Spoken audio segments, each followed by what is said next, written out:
Hey, Star Stuff. This is your timeless collective reading for December 11th to December 17th, 2023.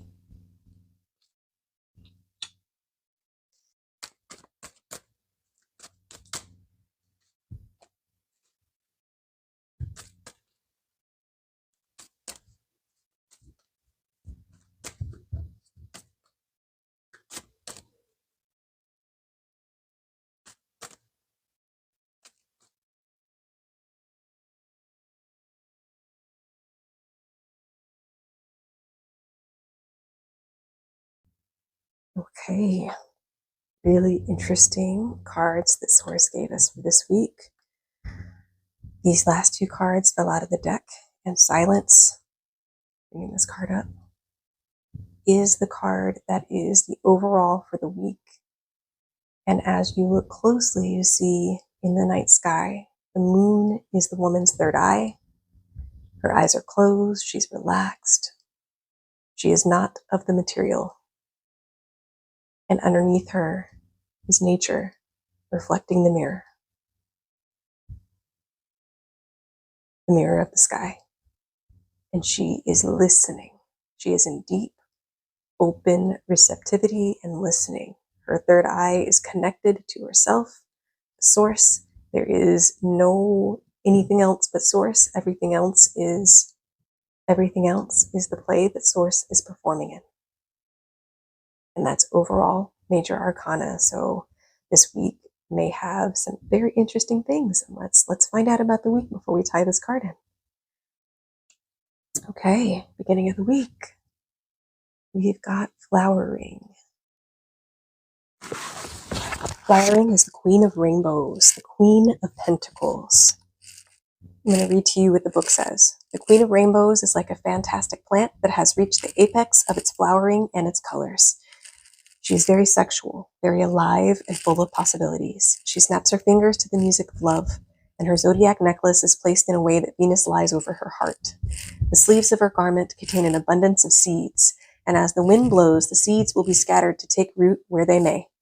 She is not concerned whether they land in the soil or on the rocks.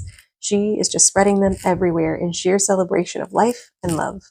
Flowers fall on her from above in harmony with her own flowering, and the waters of emotion swirl playfully beneath the flower on which she sits. And the caption under is, you might feel like a garden of flowers right now, showered with the blessings from everywhere. Welcome the bees, invite the birds to drink your nectar. Spread your joy around for all to share. So you may be feeling very feminine, very large and in charge in a feminine way. Full, abundant, and creative. Midweek, we have the Seven of Water. It's called Projections.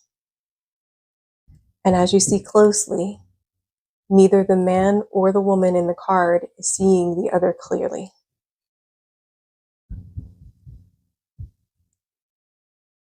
I am getting the sense that this may be a place of really observing your own projections. You may see some things come up this week that challenge you, that ask you to really take a hard look at yourself and be honest about interpretations that you're making about what it is that you see.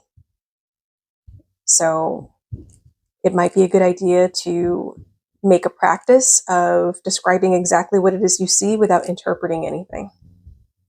I see a cup on the stove with water in a measuring cup and a pot with soup in it. Like that. Say exactly what it is that you see, describe it as well as you can without making meaning.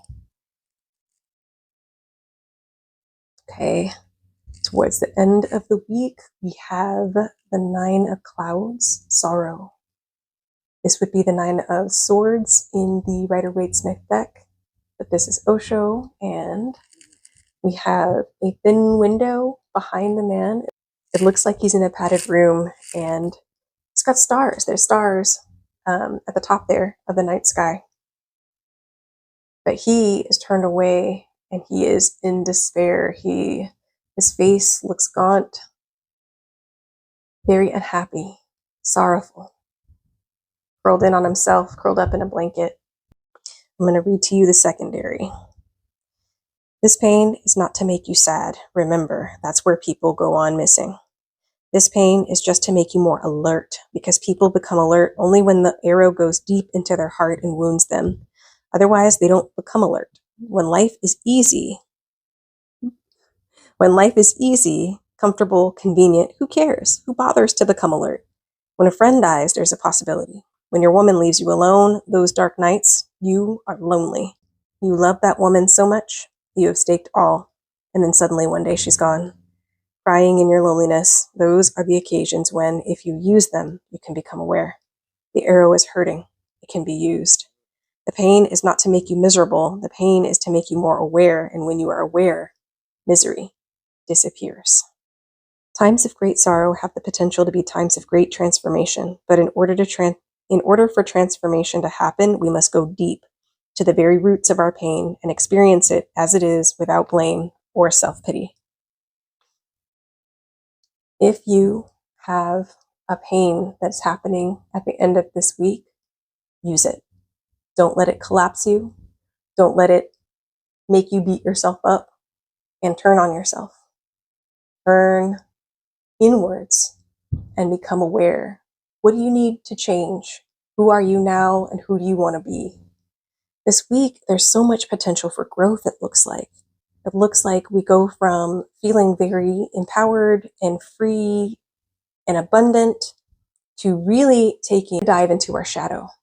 And I believe that the silence card is to remind us to be deeply listening.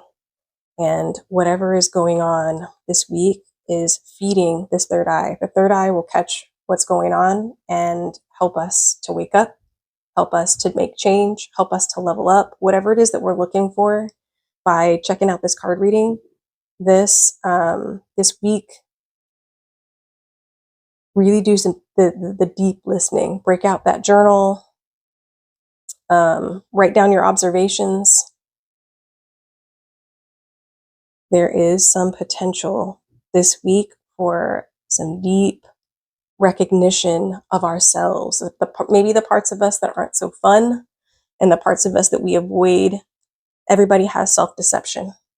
So these things might help us get more clear in our container so that we can create more capacity to do the things that we love, to call in the things that we want and love. So if you are wanting, if you're manifesting or you're wanting something, this is going to be a powerful week to do work on ourselves, on our shadow, on integration, on moving forward.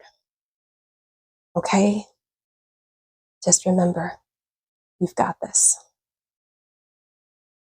If you found value in this video, please give it a like, drop a comment down below, and share if you know anyone who will receive the information.